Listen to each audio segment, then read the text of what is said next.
శ్రీ మాత్రే నమః. అందరికీ నమస్కారం అండి. Welcome back to by choice ఆజాస్ ఛానల్. ఈ రోజు ఈ వీడియోలో మీతో నేను షేర్ చేసుకుంటుంది ఈ రోజు పౌర్ణమి కదండి. సో నేను ఈ రోజు పూజలు చేసుకున్నాను. అదేవిధంగా కొత్త ఐటమ్స్ కూడా మార్నింగ్ ఒక వీడియో పెట్టానండి నేను.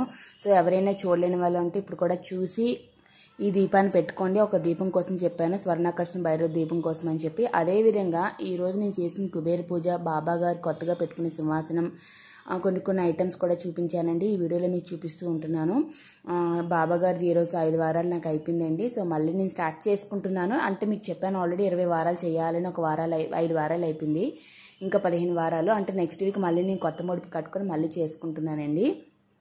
సో బాబా గారి దగ్గర ఏ రకంగా చేసుకున్నా ఒకసారి చూపిస్తున్నాను. అదేవిధంగా నిత్య పూజలోని నేను కొత్త లింగం పెట్టుకున్నాను, మార్నింగ్ వీడియోలో చూపించాను కదండి. సో మరకతమైన లింగం తీసుకున్నాను నేను. సో అదేవిధంగా చిన్న పళ్ళెం కూడా తీసుకున్నాను. సో మొత్తం అన్నింట్లోనే అందులోనే పెట్టి అభిషేకం చేసుకుందాము అని చెప్పి. సో అదేవిధంగా లలితాదేవి అమ్మవారి పూజ కూడా ఈ పౌర్ణమి కదండి ఈరోజు ప్రారంభించుకున్నాను. ఇందులో మొత్తం 3 పూజలు ఉంటాయండి. ఈ 3 పూజలు కూడా సపరేట్గా ఎక్స్ప్లెయిన్ చేయాలి. బట్ ఈరోజు స్టార్ట్ చేసుకున్నాను పౌర్ణమి రోజు అని చెప్పి. ఏంటి అంటే కనకదార స్తోత్రం పారాయణం అనేది ఒకటి స్టార్ట్ చేసుకున్నాను నేను. ఆల్రెడీ మీకు ఇది అప్లోడ్ చేశాను, బట్ ఇది వేరేగానండి. అంటే డేస్ బట్టి ఉంటుంది ఇది. సో అదేవిధంగా అమ్మవారి యొక్క లలిత పారాయణం అనేది సపరేట్గా స్టార్ట్ చేసుకున్నాను నేను. సో ఇది ఒక రకం పూజ. అంటే దీనికి కంపల్సరీగా మన పానకము నైవేద్యం అనేది పెట్టాలి. సో ఇది 2 రకాలు. 3వ రకం ఏంటి అంటే అది ఈవినింగ్ చేసుకుంటానండి పూజ. అంటే పౌర్ణమి వచ్చి అమ్మవారిని పౌర్ణమి చూసి దండం పెట్టుకుని పూజ అనేది ప్రారంభించుకోవాలి.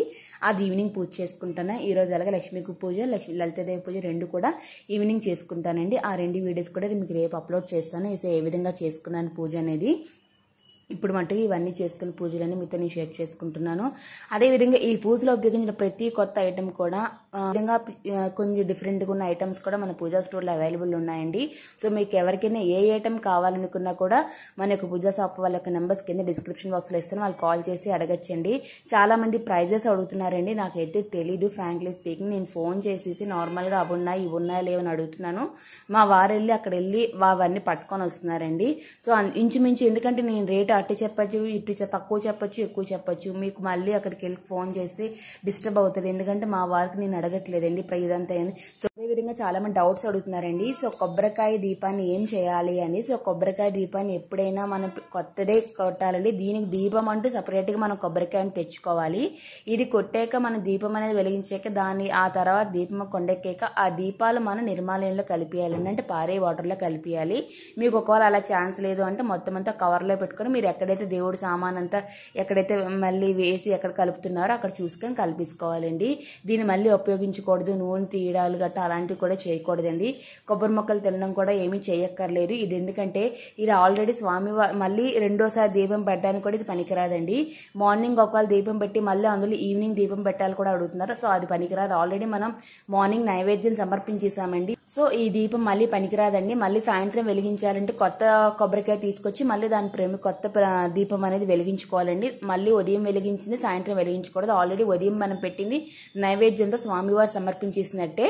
చూస్తున్నాను ఫస్ట్ టైం అయితే ప్లీజ్ సబ్స్క్రైబ్ చేయండి, లైక్ చేయండి, షేర్ చేయండి. నేను టోటల్ గా మొత్తం 3 పూజలు చేసుకున్నానండి. ఈ గణేశుని పూజ అనేది ఒకటి మొదలు పెట్టుకున్నానండి. అది మార్నింగ్ చేసుకుంటాను. అదే విధంగా వాటితో పాటు అంటే మనం చేసే నిత్య పూజతో పాటు నేను ఇప్పుడు మొదలు పెట్టే లలితాదేవి అమ్మవారి పూజ, కనకదార స్తోత్రం మొత్తం ఈ అన్ని డేస్ చేసుకోవాలండి. సో రిమైనింగ్ పూజలు మట్టుగా ఇది నేను కుబేర పూజ అని స్వర్ణాకర్షణ లక్ష్మీ కుబేర పూజ అనేది నేను 9 వారాలు అనుకున్నా 9 వారాలు 2 వారాలు అయిందండి. నేను దేవుడికి కట్టెన్ అనేది తీసుకున్నానండి. అంటే దేవుళ్ళు ఉంటారు కదండి, బాబా గారు, అదేవిధంగా వినాయకుడు, వెంకటరమణమూర్తి ఉంటుంటూ ఫొటోస్ ఉంటుంటూ కట్టెన్ ఉంటుంది కదా, అదొకటి తీసుకున్నాను నేను. నాకు బాగా నచ్చింది. ఎందుకంటే నాది షింక్ పక్కనే అటుపక్క ఇటుపక్క ఏదైనా ఎన్వి ఉండినా కూడా సో కంపల్సరీగా కట్టెన్ ఉండాలి కంప్లీట్గా. అంటే కింద కూడా ఇంకా బాబా గారిని పెట్టుకున్నాను కదండి. సో పైనుంచి కింద వరకు అంతా ఒకేసారి కవర్ అయిపోవాలని చెప్పి నేను కట్టెన్ అనేది తీసుకున్నానండి. సో మీకు ఇలాంటి కట్టెన్ కావాలన్నా కూడా మన పూజా స్టోర్లో ఉన్నాయి. నిన్నే నాకు తెలిసింది. సో అందుకు నేను తీసుకున్నాను. ఇది ఎవరికైనా కావాలనుకుంటే ఒక ఫోన్ చేసి ఆర్డర్ పెట్టుకోవచ్చు. మీకు ఏ ఐటమ్ కావాలి, నేను పూజలు చేసుకుని ఏ ఐటమ్ మీకు కావాలన్నా మన పూజా స్టోర్కి ఫోన్ చేయొచ్చండి. వాళ్ళకి ఫోన్ నెంబర్స్ అన్ని కింద డిస్క్రిప్షన్లో ఇస్తాను. ఒకసారి కాల్ చేసి ఎంక్వైరీ చేసుకొని ఆర్డర్ పెట్టుకోవచ్చు.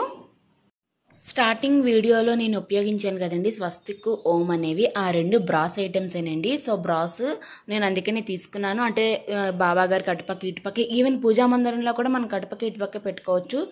కొంచెం చిన్న సైజు మరీ పెద్ద సైజు కాదండి. మనం కరెక్ట్గా మన పూజా రూమ్కి కానీ లేదంటే ఏదైనా చిత్రపటాన్ని కటుపక్క ఇటుపక్క పెట్టాలన్నా చాలా నీట్గా కనిపిస్తుంది. సో అలా ఉంటే కూడా చాలా మంచిది అంటారండి.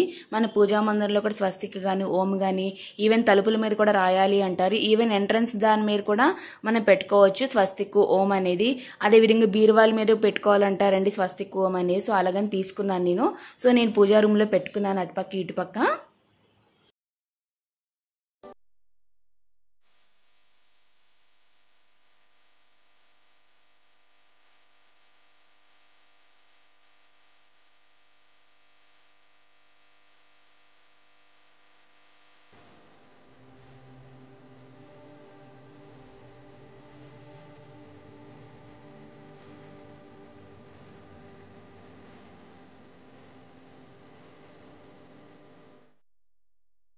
చూసారు కదండి వీడియో. ఈ వీడియో కనుక నచ్చితే ప్లీజ్ లైక్ చేయండి, షేర్ చేయండి, సబ్స్క్రైబ్ చేయండి. మళ్ళీ ఒక మంచి వీడియో మిమ్మల్ని కలుసుకుంటాను. అంతవరకు నమస్కారం. సర్వేజన సుఖినో భవంతు.